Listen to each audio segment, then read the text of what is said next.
Welcome everybody. This is Instant Customers weekly Q&A webinar. My name is Rick Dilliot. I am the Senior Support Manager at Instant Customer. With me today, as always, is all things Instant Customer Marketing related, Gene Scally. Say hi to everybody, Gene. That was awesome, Rick. I don't know how I could ever top an intro like that. You can't, so don't even try. Today, this is episode number 5. Number 5. So we've got a lot of both fun and interesting stuff today, and let's get right to it.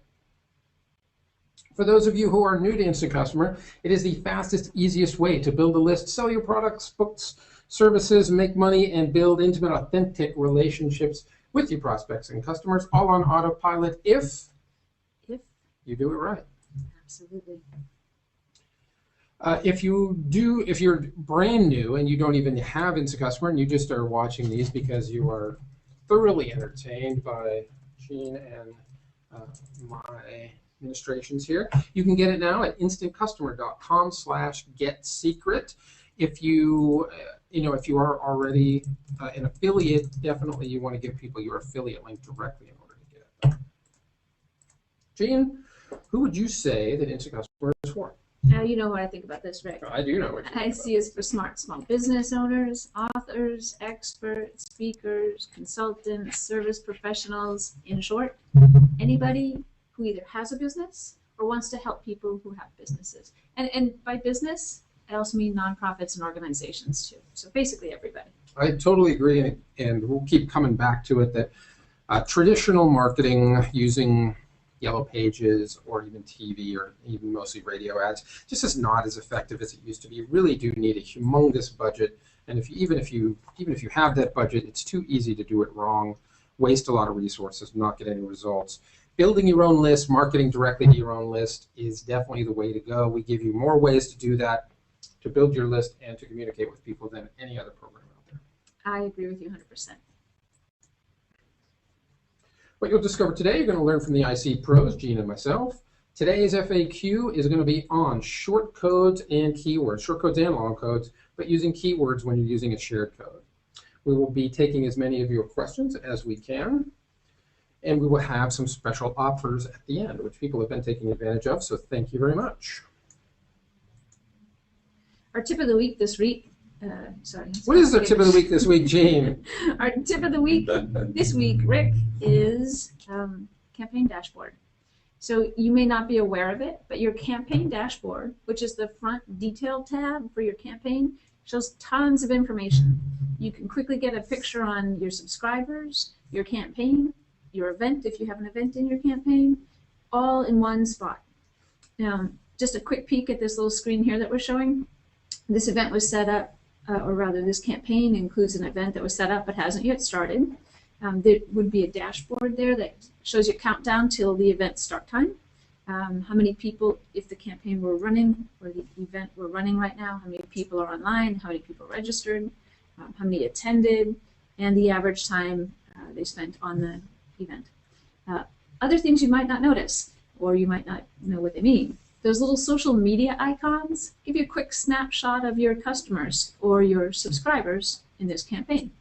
So on this image, the Facebook icon has the number 100 in it, and that means that 100 subscribers in this campaign have Facebook profiles, which could be some useful information. You can really use that to help market whatever it is you've got going on. I think it is tremendously useful information.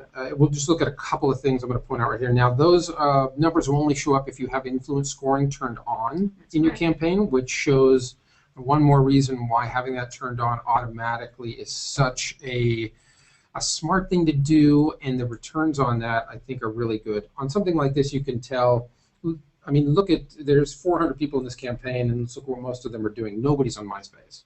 Okay, you got a couple, you got some solid stuff on LinkedIn, you get a lot on Twitter, but Facebook is definitely the most. So, if you were going to put extra resources into your social media, where would you put them? Right now in this campaign, you'd put them into Facebook and Twitter. A little bit, you might want to take a look, sort the list for those LinkedIn people to see what kind of people they are. Maybe that's a sub-list you can market to and something different, maybe in a higher price thing or a business-to-business type of deal. But having it lined out like this, I just think is really a nice snapshot. Gives you a really good idea of what's happening, how people are coming into the campaign, what they're doing socially. The average time on an event, I think, is humongous. We do a lot of events, both live and recorded here, and knowing an average time event is really important because then you can figure out what's the drop off. Where in your webinar are people losing it? And a really important thing here is that on this particular event, there was an average time of 2.5 hours. That's enormous. Most people don't spend that much time, so that was pretty successful. Yeah, that's either a really, really well done recorded webinar, or most likely that's the kind of live webinar where you are giving people a lot of information, having really good guests on, really good content. We talk about content all the time. Separate yourself from the masses by giving real content. I think most people know more than they think they do. Yeah. You see it over and over. I agree with you 100%. And the other good thing, or the other thing that I use a lot on the dashboard, is that big circle graph. Gives you a really quick picture of how people got into your campaign and how many people are jumping out. This particular campaign that I grabbed a snapshot of, an amazing thing. It's almost got 400 people, only 7 unsubscribes. It's pretty good numbers. And so I usually look at this. Tremendous. This was all but one person opted into this campaign by a web form too. But usually you would see this segmented in multiple pieces to show you who got in there from a web or text message or by calling in. So you also get a really good idea of what method is working to reach this audience. Yeah, totally agree. So your dashboard is a really good resource that we've put a lot of thought into. We're constantly updating it. We love feedback on it. What's in there? When does it get too much? We don't want to do this Facebook thing where we're adding 75 things on there and you can't even find what you're actually looking for. So that kind of feedback, we love getting on the support tab on the main site anytime you're logged in. Never be hesitant to let us know what's working for you or a feature that you'd like to see. Right. Moving on. Our hero of the week. Hero of the week. Tell us about Kristen Moore, Gene. Kristen Moore is our hero of the week. If you get a newsletter from us, you might have seen her on the newsletter. If you don't, I thought I'd just mention it because she did some pretty amazing things. Kristen was working with gymnastics camp, and the old way of getting people to attend the camp or sign up for the camp was to have a 6-foot table at this big gymnastics event that they have every year. She put up a poster and had some flyers on the table, and people would take the flyers home, and that's where they would get their leads and their registrations for camp. She joined Mojo a couple of weeks before this annual event and decided what the heck, she was going to give it a try. So she used the contest template, and the grand prize was a free camp registration, which was valued at something just under $400. And in the event, or over the course of the event, which I think was only 4 hours, she got 500 leads. Wow, that is a ton, and is the important thing I'd like to point out about this is the old way of doing something was to put out your material and passively wait for people to look at it, read it, and call you in. That's exactly where I was going with that. The whole thing that we do is give you the opportunity to take advantage of things in real time in the way that people want to do it. The only way they would know if people were even interested in the old way was if they called in. And so she had no idea who picked up the flyers, who might be looking around for a camp, or what they might have thought about this camp in particular. With her new way, she now has 500 names, telephone numbers, and email addresses. So she can put out it actively, solicit these people because they signed up to get a free registration. She knows they're interested. Exactly. She can actively solicit and probably increase her camp attendance this year. No, probably about it. If you can communicate with that list directly, obviously you're going to convert more of those than if those flyers are out in the middle of nowhere, people throw them away. Or exactly. Yeah, it's that kind of communication with your list really does show that you're interested, that you know what you're doing, and that this is it's important to you. Exactly, and that's exactly why this week's hero of the week is Kristen Moore. So way to go, Kristen. Fantastic job, Kristen. And all right, this week's FAQs is going to be on shared code keywords. A lot of things can go right with this. A lot of things can go wrong with this. So we're going to go over a little bit of everything over the next couple of minutes here. It's a It's definitely a big topic. It's something we did a tip of the week on a couple of weeks ago and got so much response to it that we've turned it into an entire its own little section here. So let's get started. Okay, so what are short codes? Short codes, and I'm using the term short codes. We'll explain anything else that we use as we go along. Short codes are for the USA only at this point. At this point, right. And they're used for texting in. If you see something that says like text this word to 58885, that 58885 is Instant Customers short code. This is a number that is shared with a large group, meaning everybody in the US who's using a short code with Instant Customer. And that's really the biggest issue that we have to deal with here. If you see, and this is again the kind of the really popular thing that you see on TV, American Idol, anything that says, you know, text this in here either to vote or to get an offer, whatever. So this is what most businesses are used to. They've seen it advertised. It's something that they definitely want. We've added it on. The problem is that short codes are extraordinarily expensive. To have your own short code, you're probably talking tens of thousands of dollars a year, and there's a delay, and you have to use it correctly. Well, and you have to do a bunch of programming to use it yourself. Yeah, it's really an expense that you got to have a nice big budget to deal with. What we do is allow you to have, you know, keywords to a shared short code at a very cheap, unreasonably reasonable rate. I don't think it's unreasonable at all. I love them. I know, but I'm saying anybody, you know, if you're going to do this on your own, it would be much, much more expensive. But the fact that it is shared with a group brings in a certain dynamic of conflicts that we really have to address, and you've really got to be careful of. And we will. All right, so short codes have to be used with a keyword. Your short code is not the keyword. Your short code right now is 58885, and your keyword is something else, which we'll talk about right now in a minute.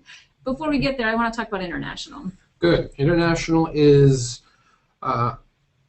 you know, something we've worked very hard on to provide a solution. It is, you know, it's definitely has its challenges there. It does use a shared long code in this case. What's the difference between a long code and a short code, Rick? A long code is just like your regular phone number. In the US, it's a 10-digit number. In international, it can be anywhere from, I think, 8 to 11, depending on where you are, what your country code is. So what we're going to be talking about here is really the same thing applies. Because it's a shared short code, you do have some interesting things going on with your keyword that you've got to be aware of. Okay. So again, that must also use a keyword because it is shared. And we can say about the problems, talk about them at the end. Yeah. And just to let you guys know, you know, as we get access to short codes, we will make them available wherever we possibly can.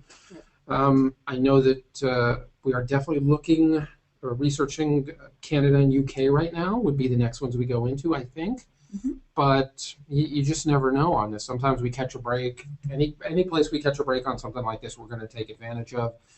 Really, that's what we're in the business of doing. Any technology that we can take advantage of, we're going to provide if we possibly can. Okay, I'm hearing something on board that people have lost audio. If you have lost your audio, how would you know? I'm going to send a message. Back. Dan's got Oh, it back. it's back. He's Okay, good. I think it was just one. Okay. So. Thanks, guys. In that case, I'll move on. Move on. Move on. Okay, so international long codes, are they available everywhere?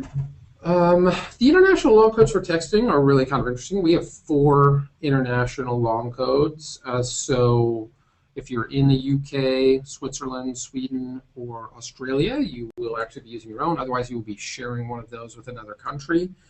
So, you know, the international solution is an international solution. It does require country codes because even those numbers that we have need to distinguish which country they're coming from. There's really no default there. Right. So again, not a perfect solution. It does work. Again, and we're working on making it better all the time. We're always, any time, like I said before, we get a chance to get the kind of solution, the one, you know, the same number that you text into and call into. Any chance we get to build that out, we take, and we are actively pursuing it really everywhere. Right. And it's just a matter of, it's just difficult. You've got so many different carriers, getting them all into the same system is just not easy. Right, and I'm going to take a quick moment here. I'm not sure we explained the whole question thing on this webinar. I think I skipped a slide somehow. But I do see that somebody's got a question online. And so if you've got questions, if you could please enter them in your chat box and make them complete questions so that we, when we take questions, understand what you are asking specifically. I see a hand being raised, but I don't see the question. Yeah, so. put it in. There is a question box in there, different from chat. So you definitely want to put it in the question box. You want to make it as complete as possible because we're not exactly sure when it's going to fit into the flow of what we're doing. We're definitely looking on a webcast like this for questions that pertain to the subject that we're covering. Mm-hmm. If you do have individual questions, those are much, much better handled through support. If we get a chance at the end, if there is a question that is even a little bit off topic but will benefit the entire group, we'll definitely do our best to work those in at the end of the webcast. Great. Thanks for that interruption. Let's move on. Public service then? Yeah. So I want to talk about keywords next. You are the one that should talk about keywords. Thanks. Because you are using them very, very effectively, because one of the point now, well, there's actually, what are we going to? Yeah, we're going to talk about that. Yeah, let's talk about everything. So keywords are unique across instant customer. And what I mean by that is if I want to use the word pizza and Rick, you want to use the word pizza, you can't use it if I've already got it. It doesn't matter where you are or how far away our markets are. If I have it, you can't have it. But don't let that stress you out, and I'll tell you why in a minute.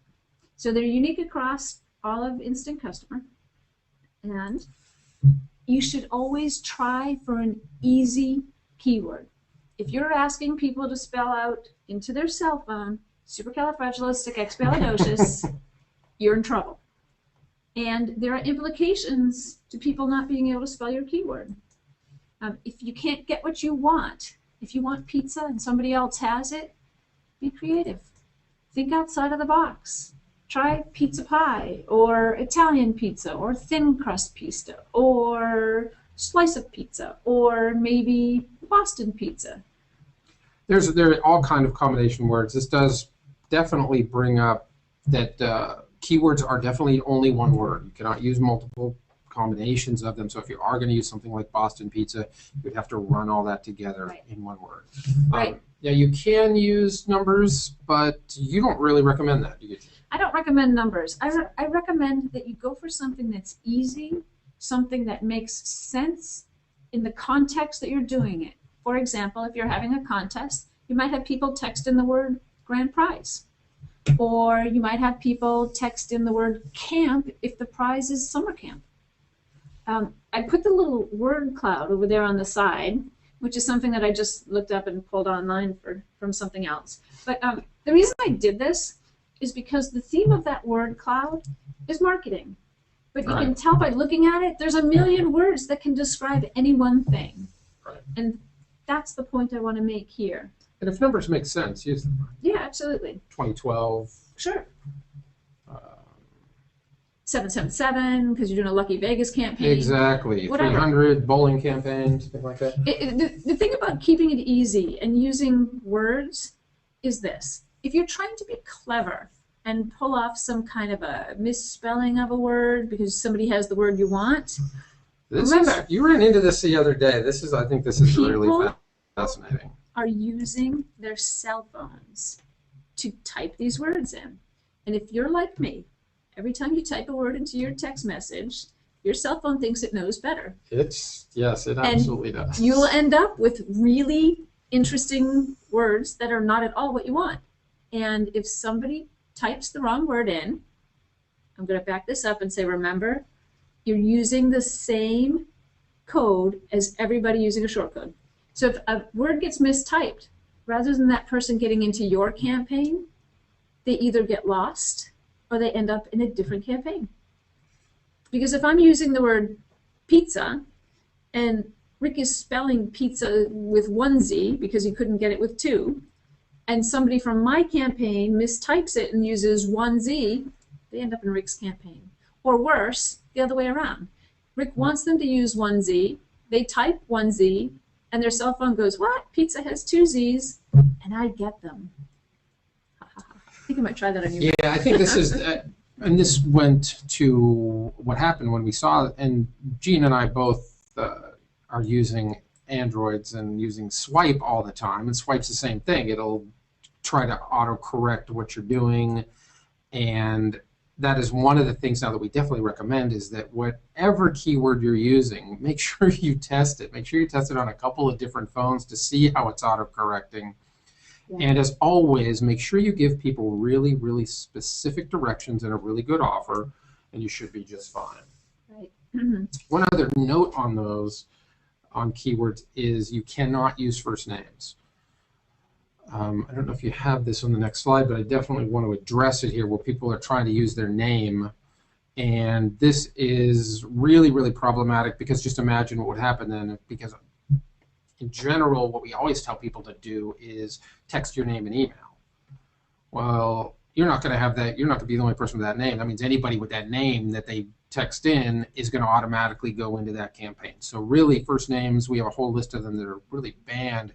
But if yours if you're allowed to get it, if it doesn't show up on banned, you should still really, really think hard about not using it at all. It just is right. Not good. Will not work for you. Okay, let's talk about setting them up. So to set up a keyword and use a shortcode, you have to first assign a phone number to the campaign. Yes. Why is this? This is because that is really how we track who's using the keywords. Right. So you must have either a local or we're building up support for toll-free. Yeah, so eventually you'll be able to use keywords. Well, eventually, let me rephrase. Eventually you'll be able to use any phone number in the U.S., either a local or a toll-free. Right, but right now it's still it is still just local. Toll-free will be up shortly. So and then that's the same with the long codes for international. Exactly. So to assign a phone number to your campaign, just as a reminder to everybody, you can use opt-in channels. And this is from the edit screen. You're going to edit your campaign. Edit your campaign.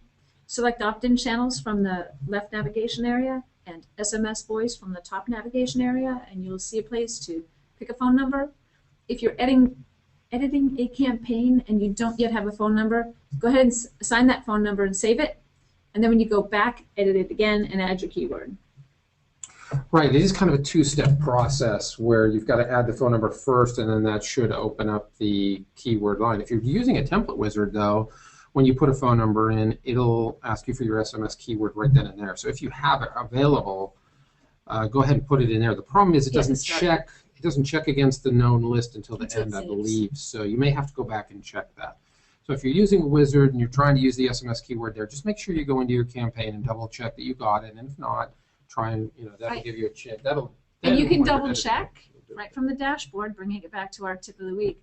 Just below all the reporting on the dashboard, you have a section called How to Subscribe, and you will see your keyword listed in there if it's been accepted. So if it doesn't show that you can use your keyword with 58885, you have to go back and reassign your keyword. Right. Okay, so I talked about adding your phone number and where to add in the opt-in. The keywords, again, have to be a single word. Have to be a single word. Even if it's a compound word, doesn't matter, but it's no spaces. Right, no spaces. Go ahead and use numbers, and don't use a single first name. Correct. So let's talk about, this is your specialty, right? Common issues with I think SMS, we were probably going along with them as we went there. I just can't help it. Right, so the first one is what we just discussed. You have the wrong keyword get sent in. And to address a question on the chat, Cliff is asking, what if the prospect resends the SMS with the right keyword? In that case, Cliff, he gets into your campaign. Yeah, it should definitely work. No and if he accidentally got into somebody else's campaign at the same time, now he's in 2 campaigns. Yeah, that's really what it should do there. The system's listening for the keywords. Another common issue, if you are in Canada and you assigned a keyword and now you think you can use short codes, that's not going to work. No, and even if you're Canadian and you're trying to access the US keyword for a campaign, it kind of will try to let you, but there's usually a charge of like $2 in order to do it.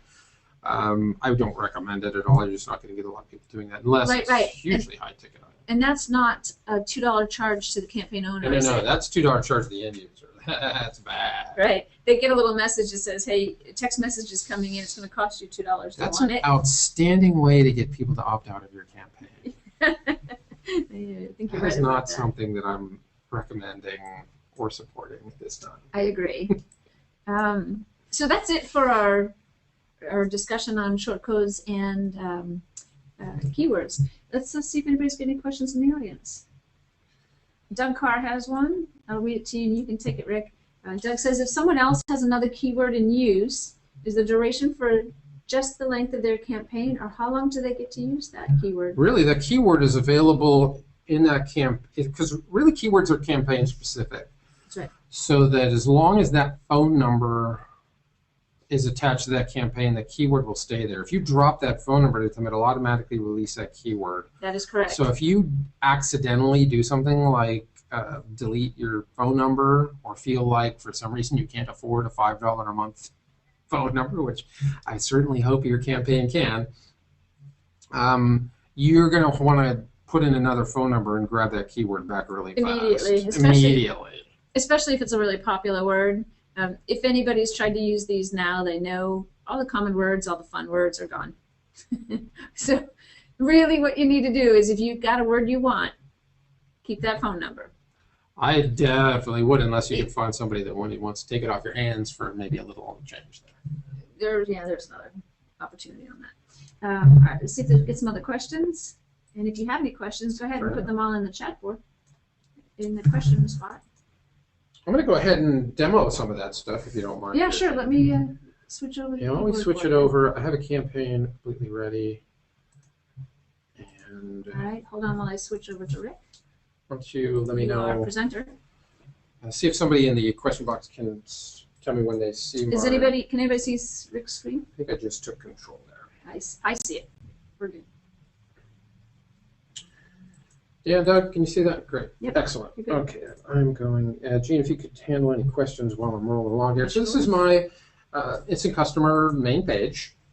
Keep in mind a couple of things. If you've never seen it before, you got an inbox down here that's got information, updates, notifications. You also have replays to all of our wonderful, wonderful webinars that we bring to you every week. You just click here for any one of the ones that you've missed. You can check out tips down here. There are videos down here, training videos, and a support tab over here that you can actually ask questions. There are a number of forum articles that are already built out for most of the main questions, so that's a really good place to get a quick answer. And then if your answer is not in the support there, you can actually submit a ticket right there as well. Typically, well, you've got to build it right here. If you want to build a new campaign, you can manage all your media files, your phone numbers, your activity log right there. Now, typically when I'm coming in here and I already know what I want to do, I'll just go up here to the shortcuts at the top, go to the campaign tab right here, view all my campaigns. I'm going to pick one here that is already set up. So some of the things we've demoed today, including the dashboard. Gene was talking about the dashboard, our tip of the week. And I'm going to show you a couple of these things live. So like she was saying, we've got all the social media things here. This is just really a test campaign, so I don't have a lot of social media stuff connected to our test email accounts. You can see there is one, somebody's in Twitter there. We've got some event details here, average time on event, how many people have went in. But this is, I think, the thing we wanted to talk about mostly today at a quick look, because the whole point of Instant Customer is giving you as many ways as possible to get people into your campaign. If they want to call, let them call. If they want to text, let them text. If they want to fill out a form, let them fill out a form. Who cares? Get them in. So your dashboard's got a really cool way of showing you visually how people got into your campaign. So if you take a look at here, I've got 2 people that came in via SMS. I've got 1 that came in from my web form. I've got 1 that came into my web form through a QR code. I've got a couple that came in through other, in this case, That was from a direct phone call to my campaign.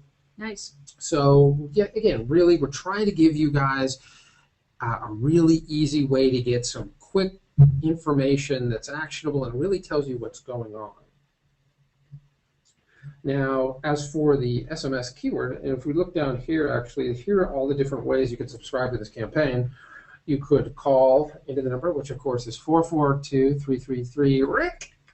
And in this case, I actually have the keyword 333-RICK, and that goes straight to the short code as well. Which, if you haven't figured it out yet, the phone number 7425 does spell R-I-C-K. Exactly. Rick was just being tricky. I was being tricky. I got myself a vanity number. So let's say I wanted to change that keyword or just show you guys where it is. You're just going to edit your campaign.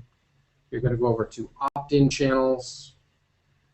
You're going to bypass. You got your fields for your web form, your actual design of your web form, your registration page. There are people here that may have never seen this or give a nice overview of that page. You got a thank you page you can set up here, but right now we're going to talk about the SMS voice tab right here. So this shows the number that was assigned, that is currently assigned to the campaign, and then it's got your SMS keyword right here. As long as you have a number assigned, this box will show up. If you don't have a number, a local number assigned, you're not going to see this box. Right. So make sure you have a number. Make it tricky, really, Ricky. You can change this. I will, just for Gene, make this tricky.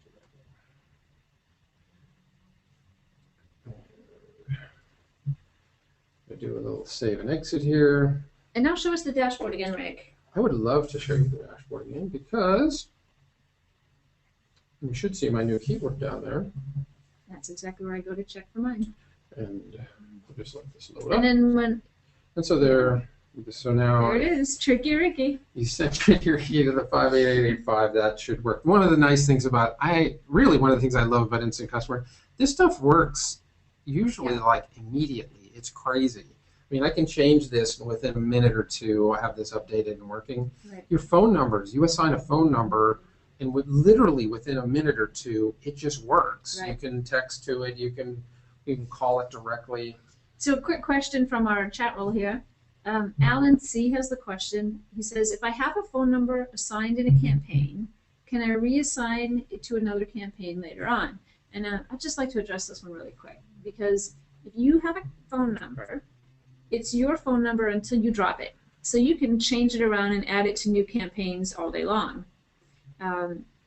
Really, all you would have to do is just release it from the current campaign. Yeah, all you have to do is release it. But I want to tell you two other things to be careful of, Alan, here, because our conversation today is about keywords. If you have that phone number, you don't necessarily have that keyword. If it's assigned to one campaign and you detach it from the campaign, your keyword is released. Right, so let's take a look at a couple of different ways you could do that to prevent that. Yeah, there's absolutely things you can do. I do it all the time. I would say your best bet here then, if you have a keyword that you want to keep that's in a campaign, and you want to release that phone number from the campaign to another campaign, right, then really all you need to do is go get another number. Because what you can do here is you can switch which number is attached to your campaign. So if you go to your media center to phone, or to your manage it and then to phone numbers, you can add another phone number there. Then you can just come over here where I am right now and use this drop-down box and just change it to a different phone number. That should keep your code and... Well, so what I do sometimes, because I do manage my phone numbers that way, and one other thing I'll caution you about managing phone numbers in a minute, but what I would do is I would just drop it from one campaign and do not allow myself to be interrupted at all. Go immediately to the other campaign and immediately reassign that keyword. Because if you wait and it's a popular word, somebody's going to be trying for it. So I have done it. I have moved keywords from one campaign to another that I want to keep. But you got to do it quickly so that you minimize your chance of losing it. Now, the other thing I want to caution you about is if you've got a campaign and you've printed all kinds of material that have that phone number on it, and you reassign that phone number to a different campaign, you're still going to be getting subscribers that think they're getting that first campaign. Yeah, it's a really good point. So make sure you know where your material is and how long it might be out there. Yeah, no, that's the important thing is how long it might be out there. How much control do you have over where that is advertised? Yeah, if you've put ads in newspapers and you've passed out flyers and they're on your pizza boxes, for example, and you're using one phone number, and then 2 months later you assign the pizza number to a dog grooming boutique, the people who want pizza are going to end up getting stuff about grooming Fluffy, and it's not going to be cool. Unless they have dogs. It's true. Unless they have dogs that like pizza. It's true. So, Alan, I hope that helps.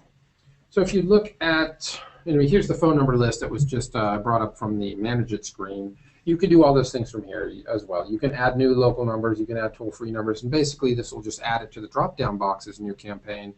A lot of times I actually recommend that you do things from here. She likes my keywords. Well, and the other thing that this screen now shows is shows you which keywords the numbers are using. Yeah, so I do like your keywords. Yeah, it shows the keywords. It shows the campaign that they're attached to, Right. which is really good. And again, you can, now if you can see that I can't delete any phone numbers here. There's actually comes up quite a bit. Your phone numbers definitely do have to be released from any campaigns before you can delete them. The system is not going to let you delete a phone number that's in use at any one particular time. Right. So same thing I just showed you.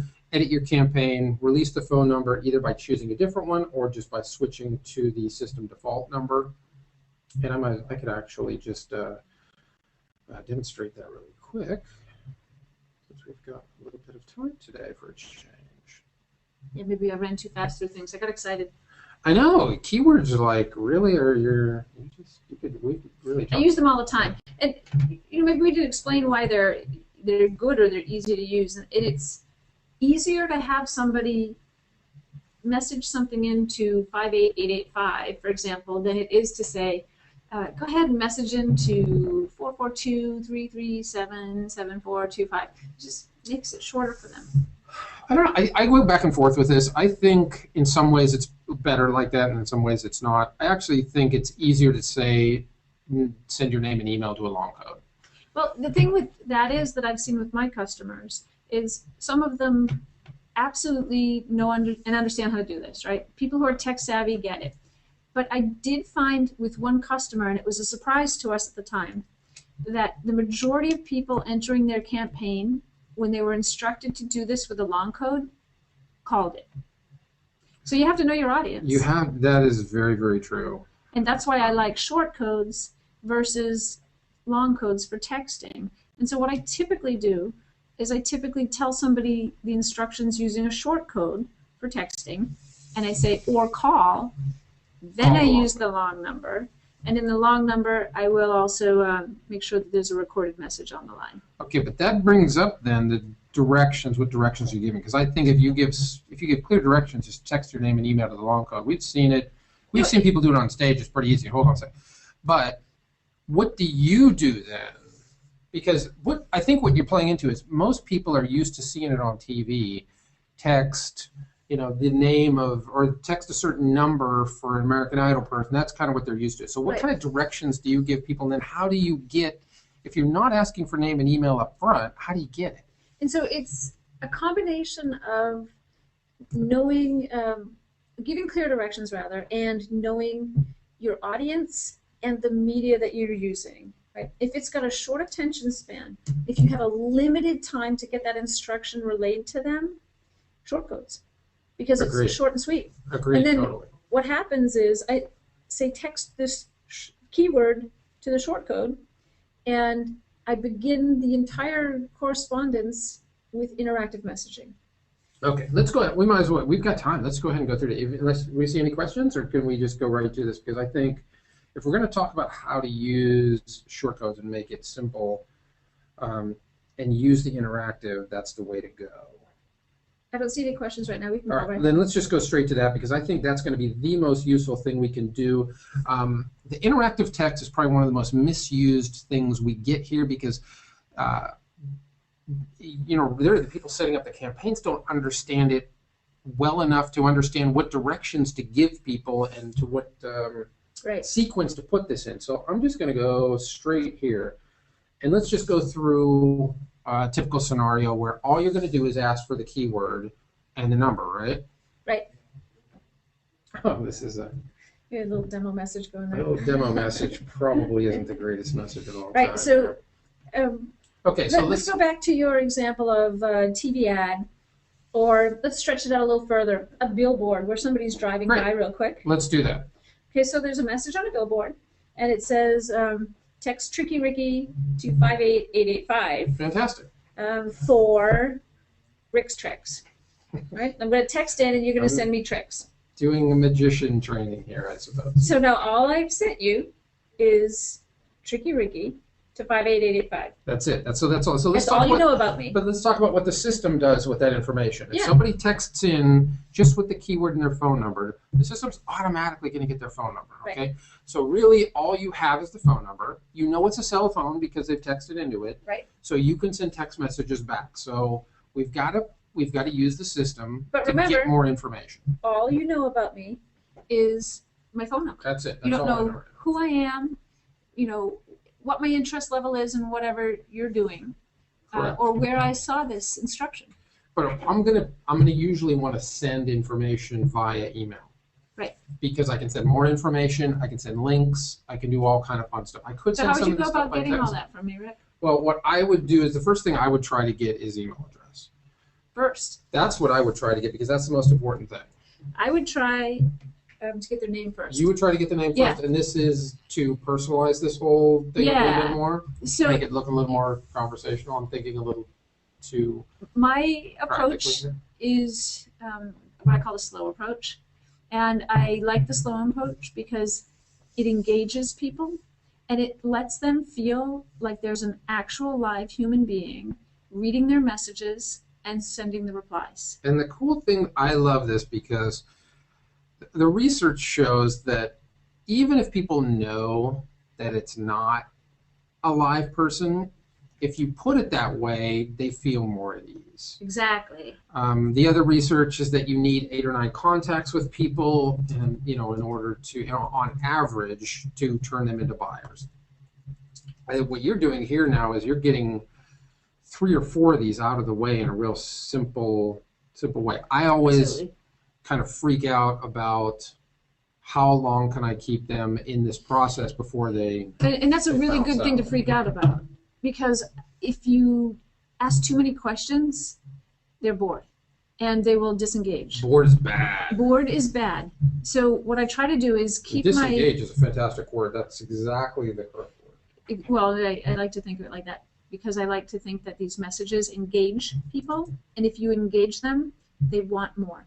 So you want to ask the essential questions, and you don't want to keep asking and asking and asking and asking. So I have kind of a maximum rule on my own that I go no more than 3, and I do it a little bit out of a different order than you do. You ask for the email right away. I ask for the first name. And the other rule that I use that seems to work well with my campaigns, and when I say it seems to work well, I mean that I have really high open rates, low You do, unsubscribes, and I have an engaged audience. These people want more. I've seen it, and I would follow yours directly. So let's say the first message I'm going to send back then is what, something like right now I've got, hey, this is Rick. What's your first name? Or is that Well, you know what? I would change that up a little bit. Like, hey, this is Rick is awesome. I would use that. I wouldn't say what's your first name, and I wouldn't say first name because What's your name? I only have 130 characters. That is correct. So I would say, hey, this is Rick, and I might thank them for asking for more information, and I might let them know, a little bit more about what I'm going to start sending them. So, hey, this is Rick. Thanks for texting in. What's your name? And that should keep you under 130. And then that would be my first message. So now we're going to get into what the system is actually doing with this information. So we're asking a question, which means we need to do something with the data. reply. Yeah. Right, So we're going to allow replies to this because we're asking a question. If you're not asking a question, you don't necessarily need to allow replies. Right, but in these this people will case- text back. we're prompting them big time. And you need to put that information somewhere. And we would love to put it in the correct place. Yes. We're going to assume that they're actually going to give us at least their first name. So, here's another interesting point. You can assume that they're going to give you your first name, and probably 40% of them will give you both. And if they give you both, and you put it all in first name field, then what they're going to get back is every time you use the first name field, they're going to have the first and last name in it. And if you're using text messaging, you have to account for that, or the end of your message is going to chop shop, right? It's going to come out short. So what I do is I'll ask them, hey, what's your name? And I'll put the entire thing, scroll down that list a little lower, Rick. I'll put the entire thing, go down, in the name and email field. Now what will happen here is the system will try to extract first name, last name, and email out of what gets sent. Since I've asked them for their name, and if they send both first and last name, I'm going to get first name in the first name field, last name in the last name field, and nothing in the email field. But I do want to, this is a perfect example because I do want to explain what we're going to do next. Good. The second thing I ask them, the next message I'm going to send them, is I'm going to ask them for their email address. So go ahead and show us how to immediately reply to their response with one more question.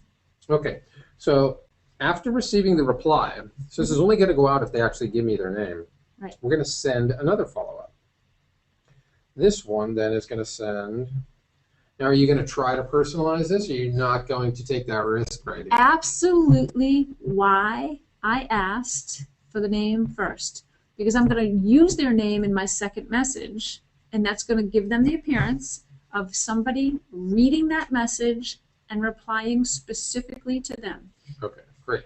So I'm going to use a tag. If you're not familiar with tags, this is just like the old Excel or mailing list merge fields. They're just replacement tags. So we're going to look at personal ones because first name is anything personal has to do with the subscriber. Some of the other stuff has to do with the campaign owner, things like that. But when we say personal tags, we mean the tags that have to do with the subscriber themselves. So I'm going to take the first name tag, and I'm just going to click it. It's going to go right in here. So what this message is going to do is when it goes out, it's going to replace this tag with the first name of the actual subscriber. Right. And now keeping with your magician giving away your tricks, I would say something like, you know, Bob, I'd like to email you my first. Right. That's exactly what my first tip. Would you say something like? Yeah, I'd like to keep the text messages very casual in nature because, one, you have short number of characters, and text messaging is just rather informal. So I'd say, I'd like to email you your first magic trick. What's your email address? Or I would usually just say, what's your email? Because I don't have a lot of space. You have space to say, what's your email address? Yeah, let's just stick it with it like that. And then you want to put that into the email field. Yeah, we're going to drop this straight into the email. And I need to say that you must have overwrite selected in this example. In this example, yes, because you used the name and email field above. Absolutely. You're basically leaving yourself open for giving somebody people with 3 names. Different directions, or That's something right. like that. Something that the system even could make a mistake with. I guess, Absolutely, why you want to make sure that override is selected. And so that's it. You get their name and their email address right there. Now, I would send one last message. I definitely would, because let them know to go check their email. Exactly right. One of the things we definitely want to do in every case is you're going to make an offer. Basically, the offer is, I will give you this in exchange for your information and the privilege of contacting you in the future.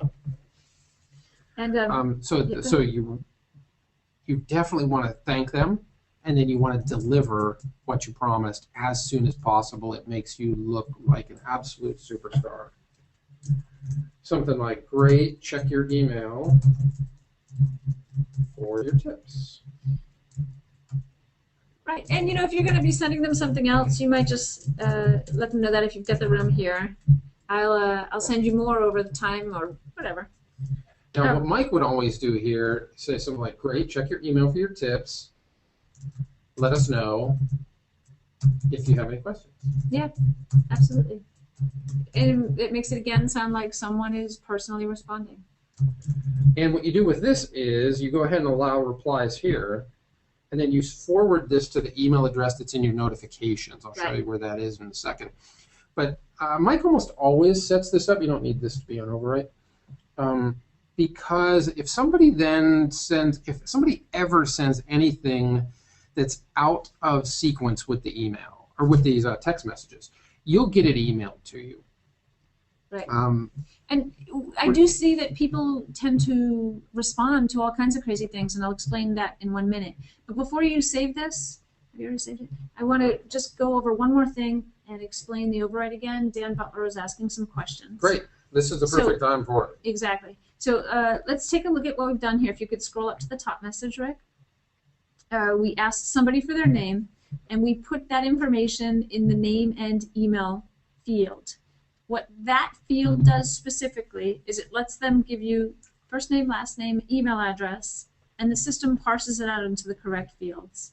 Right. I think anytime you're dealing with a parser, you're dealing with an inexact science.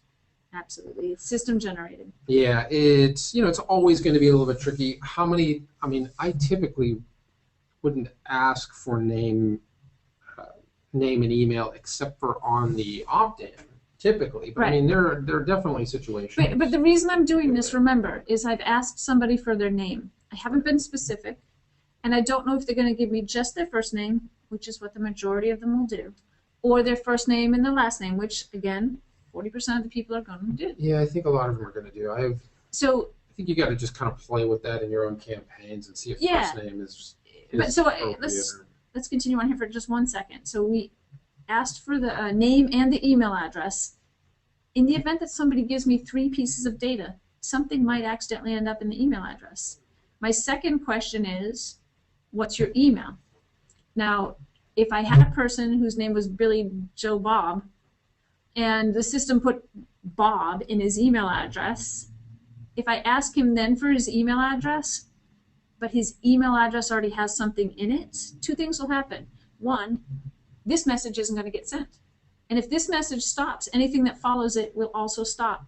And 2, if I don't tell the system to overwrite that field, the only thing I'm going to have for Billy Joe Bob in his email address is Bob. So when we ask for email address in the second message, we want to turn that overwrite on. Yeah, I would, in this circumstance, I would definitely agree with that. Right. I think in most cases, really the system is set up so that it will skip a message that's already populated because you don't want to ask people for something you've already asked for before. Right. So, in this case, you would almost, I kind of like the way you have this set up because this actually gives you some options as to what kind of directions you give people. You can actually bring people in the same campaign more than one way. And if some of these were already filled in, it would skip the message and go to the other one. You might want if you were doing something like that, maybe you could say, can you confirm your email address instead of what is your email address? You got a lot of options in there if you're bringing people in different ways.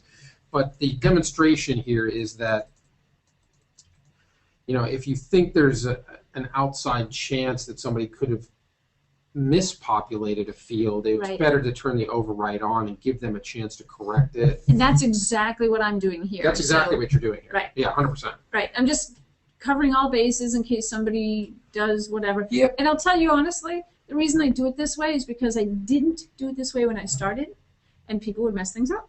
And so I'm just trying to mess it up proof. So, and I would say this is sort of an advanced thing that you're talking about. What I would recommend if you're just starting out, so that you get something that just works and can build on basic skills. If you're at a point here where you're still learning the system, I would definitely at least test your campaign to ask for first name. Keep it simple.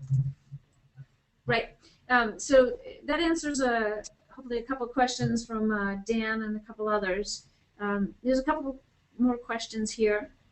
Cliff asks, if I send email and SMS together, the SMS is going out in order to say that there's an email available, go check. Correct. But the prospect has not confirmed his email or given his email.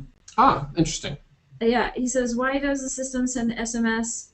Because, okay, but without the email. So this is an awesome question, Cliff. I'm glad you asked. It really is because it talks about how smart the system is. Rick, can you go to your subscribers tab here for a moment? Sure.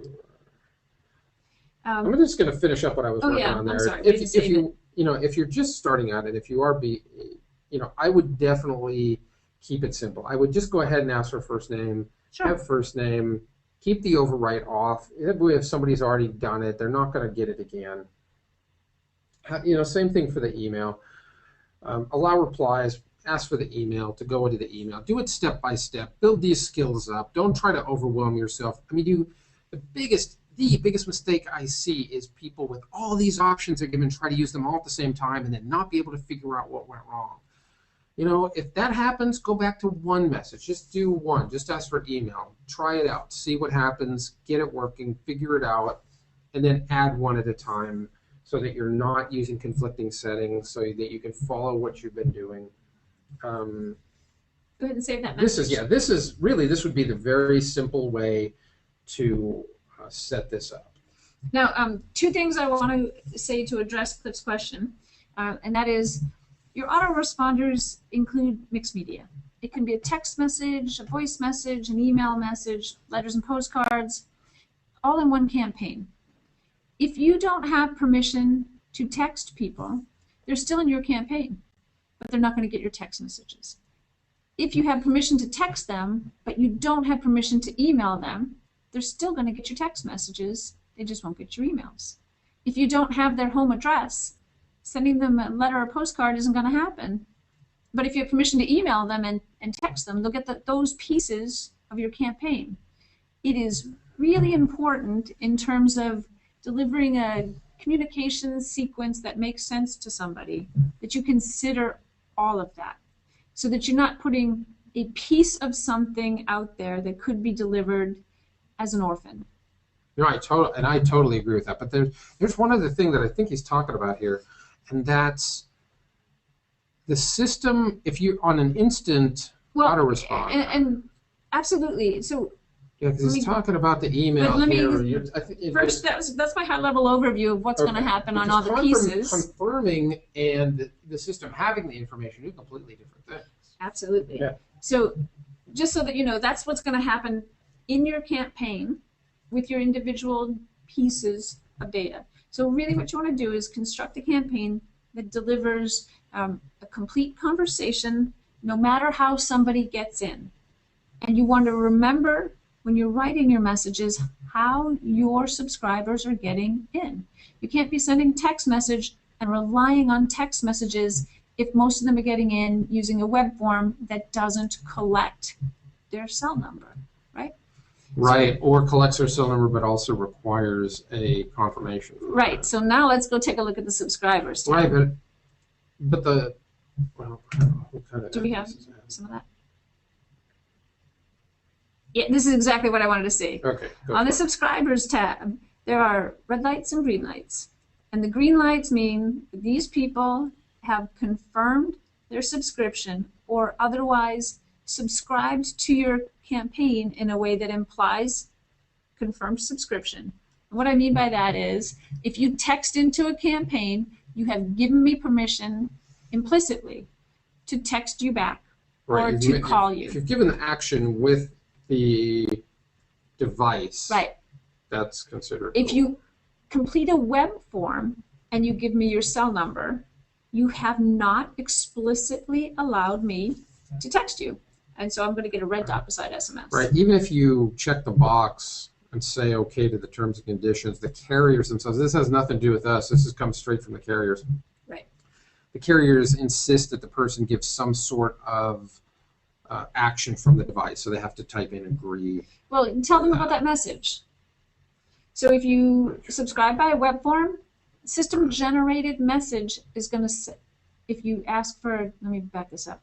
If you ask for a cell phone number on a web form subscription, the system will send out an automatic message that asks the person to confirm their subscription from your campaign. Exactly. You have to double opt-in from a web form. Right. It's exactly what it is. It's a double opt-in. And then that comes again. It comes from the carriers. We've got no control. And to address one more question that somebody else had on this, you need to, or you should, modify that name that's going to be used in that message.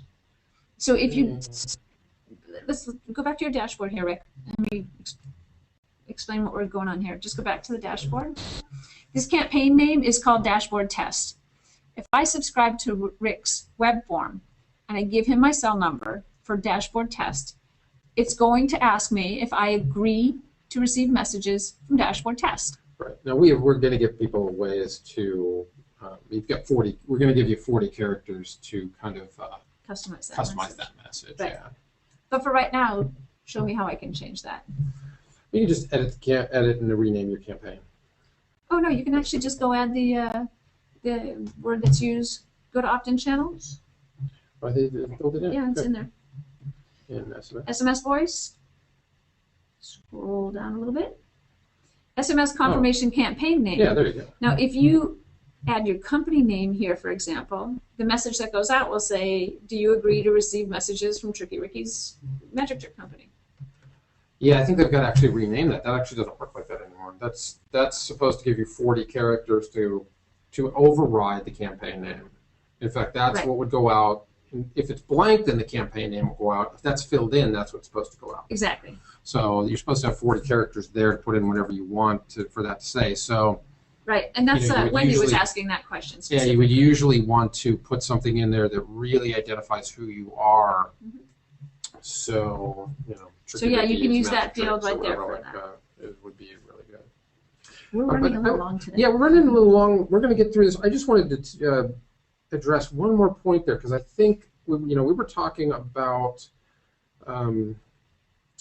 the difference between a confirmation and the system having the information. Now, if you're having somebody text in and you're not asking for email for 2 things down, and you're telling somebody to do the email, and your email is an instant autoresponder as well as your SMS being instant. Yeah, I instant. really wouldn't recommend that. I would recommend in this case that if you're not asking for the email address till a little bit further down the road, I would put at least a 1-minute delay on that because the system actually, and this will work with instant too. I usually do it with 10 minutes, just to. Usually 10. Just to I would say. just put a 1 on it, and this is why.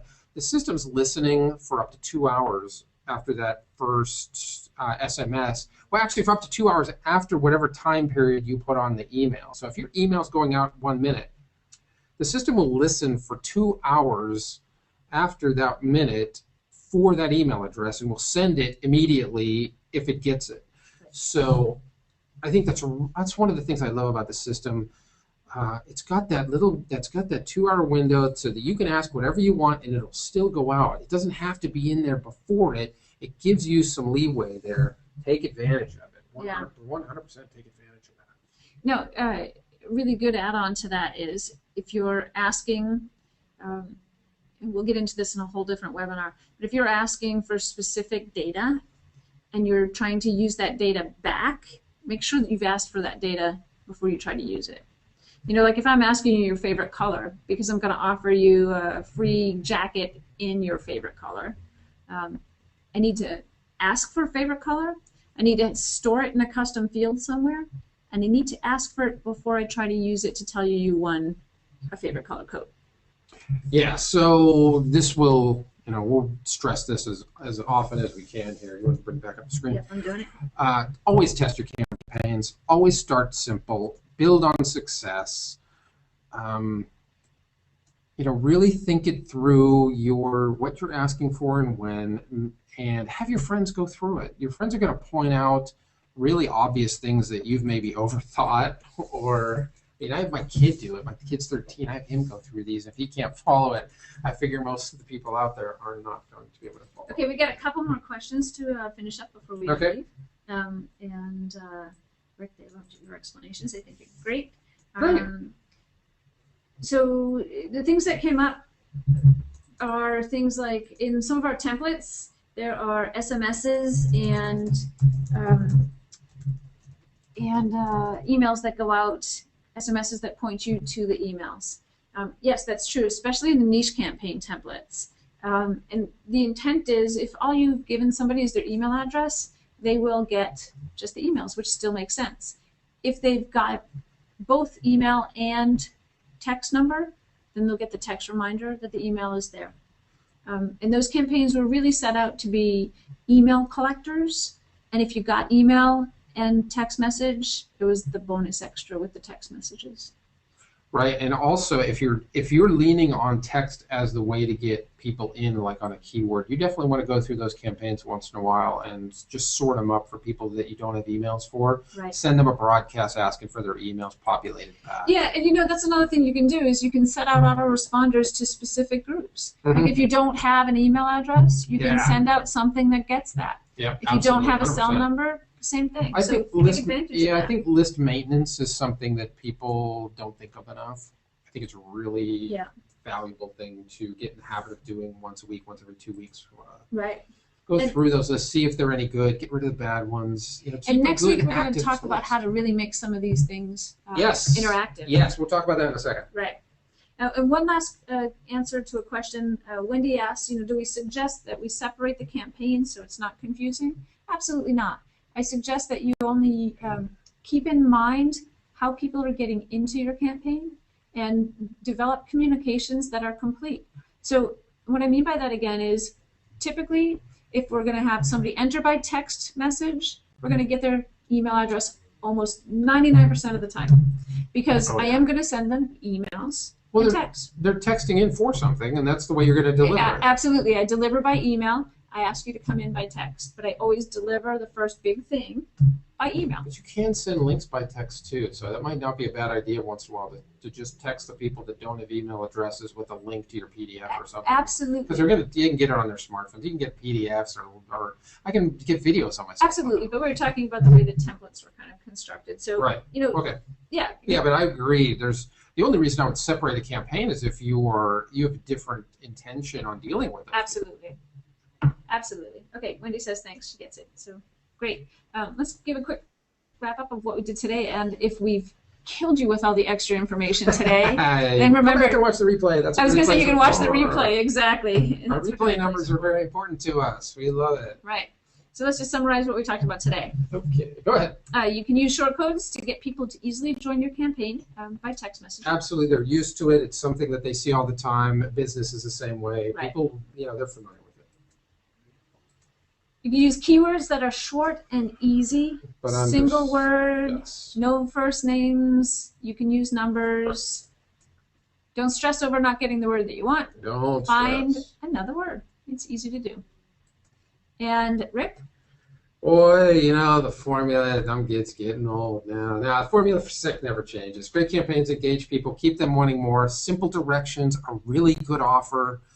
Build your list, market to your list, find the action takers. It's pretty, just find creative ways to keep doing that. And not to plug our own really fun webinars, but we just got feedback that they love the overload. So let's give you more overload. We're going to do this again next week. Next week is going to be really fun. But first of all, where would we be without people that are not familiar with the rest of what we offer around Special here? offers. I'm going to go through them a little. No, we'll go through them this way. The first, they have definitely reopened Cross-Channel Mojo. If you're not familiar with it, Cross-Channel Mojo is a comprehensive mentoring and training program that uses the most successful real-life campaigns from instant customer users over the last year. If you are interested in, and something we're going to talk about, or really what our webcast would be about next week, trade shows. We're going to do some case study stuff about trade shows. Fireman Mike Lemoyne is part of Cross-Channel Mojo. He has a trade show domination campaign that he has done in there. Gene has done a grand opening for restaurants in Cross-Channel Mojo. So this is real-life applications, the most successful campaigns, templates, interviews with the people that did it, how they did it. It's really, really cool. If you want to try that, you want more information on that or get that, that's at crosschannelmojo.com/web. If you need more than just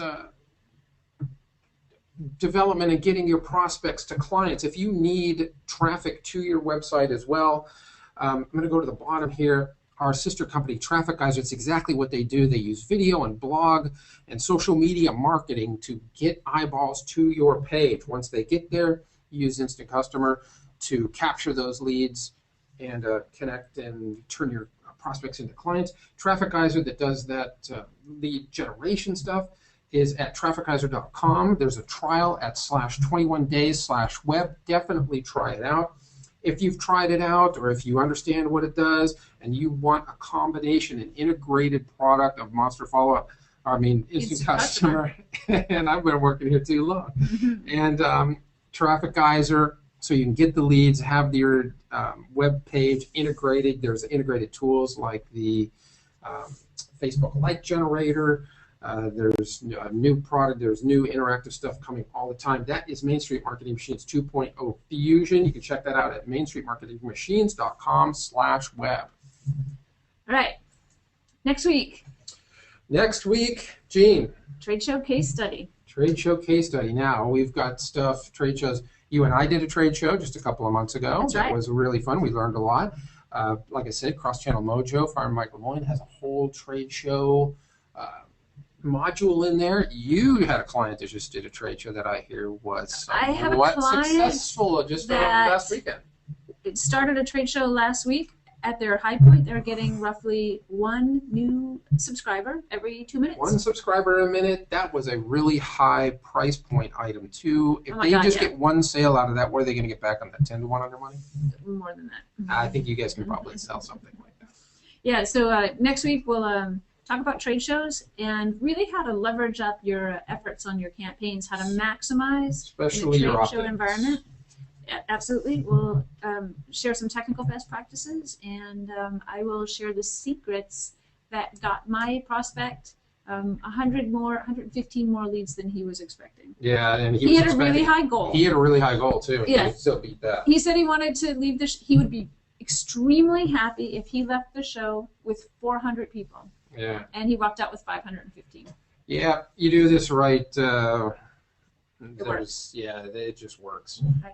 And we'll take as many questions as you can as well. Absolutely. So we want to thank everybody for coming. Check out the replays again in your inbox in your Instant Customer account. We will see you next week. Thank you very much. Have a great day, guys. Can you mute that person?